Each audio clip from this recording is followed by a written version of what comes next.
same location?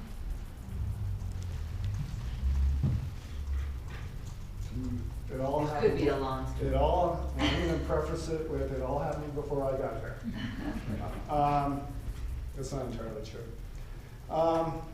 No, a lot of this development, not all of it, but a lot of it was done when the county adopted zoning in '69. Some of that was up there. Was all of it? No.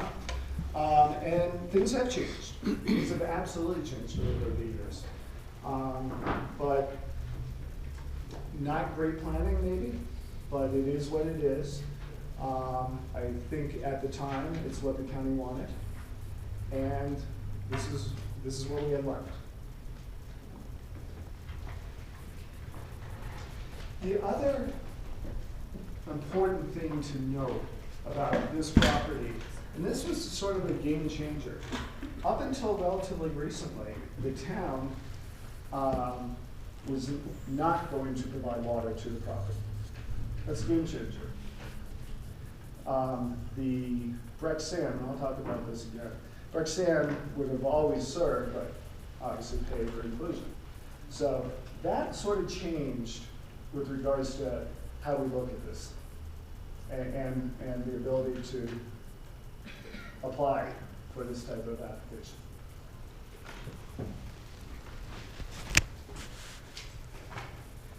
The master plan TDR map.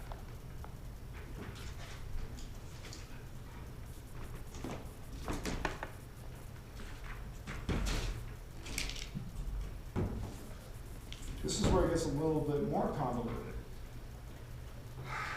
So the tan is neutral. The blue is receiving. This map was redone in 2012. Prior, 2009, the whole property was a receiving area. So that came about as a result of the focus of the 2012 master plan amendment. There were a bunch of them. The major focus of it was identifying properties that could accommodate affordable housing. And lo and behold, this property was, and that's the reason you have a little, it's the other one, has a house icon on it. And I believe that the front part of this, two things could have happened. One, when we looked at this, again, this was not the only property that we looked at. We looked at 14 other properties in the basin that could potentially accommodate affordable housing. The front portion maybe was left as receiving due to the fact that maybe the application would need to supplement with market rate units and integrate market rate and affordable.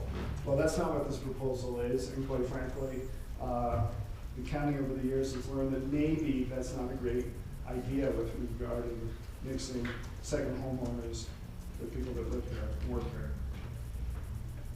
The other thing that could have happened is it could have been just an oversight with regards to the rear portion of the property.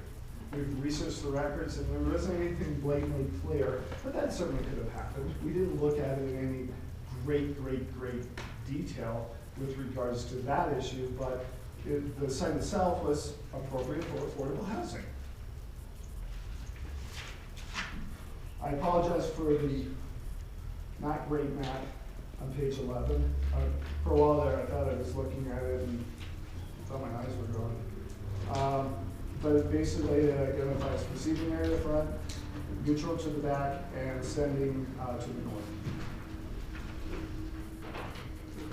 Again, I want to note that you are concurrently hearing the TDR, the official TDR map change, not this map.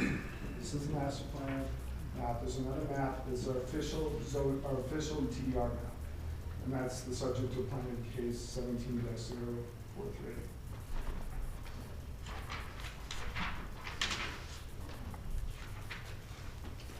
Affordable workforce housing component is this map. This is a product of what came out of numerous public hearings for the master plan amendment in 2012.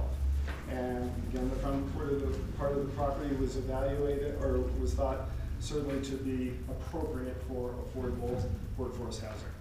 And I took this right out of the master plan, table 4, maintain consistency with the surrounding neighborhood development on this property, should be low intensity. They identified what lower intensity was, single family duplex, even up to a fourplex. Affordable housing units in this area should be focused in the area adjacent to Baldy Road. They wanted to get the affordable housing up front next to Baldy Road where the transit was, or it currently is further up the road, and they're moving it adjacent to the property, about in this location potentially. So the other concern was development should occur in a manner that maintains access to public trails. And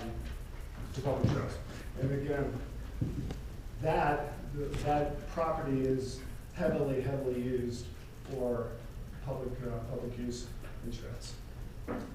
And identified in the upper master plan for significant summer and winter routes. Goal B, and I could have probably written 50 pages if I'd written on every element of all 3 master plans that speak to the issue of providing affordable housing. It certainly has been a focus over the years. I took this one out of the master plan. Goal B, increase the supply of workforce housing in the Upper Blue Basin through promoting or facilitating opportunities, strategies, and proposals that guide, plan for, and provide affordable workforce housing. So I believe that the 21 proposed deed restricted affordable units certainly speak to that goal. In your packets, there is a draft PUD designation. There are elements of that draft PUD designation that stipulate who can live there, and all the applicable regs that are located in 3809 of the Land Use and Development Code. And it's really oriented towards affordable workforce, people who live here, types of housing. In addition to that, and I apologize, I think it's attachment D, is a covenant. Is that right? Attachment D. That we have drafted. I'm sorry. Attachment D, thank you. And attachment D is actually the referral letter from the Summit County Housing Authority Director at the time, and also the Summit County Housing Director. So the combined Housing Authority and the Housing Director. And Nicole is here to speak on behalf of the county's Housing Director if you do have questions with regards to the covenant and how it's restricted. I do want to remind you that it is in draft form still. We are still working on it, but the major components of that covenant are in place, we believe. And this would be the time to garner some input and put those into the covenant prior to final public hearing on the subject to rezoning. So we do have time to fine tune.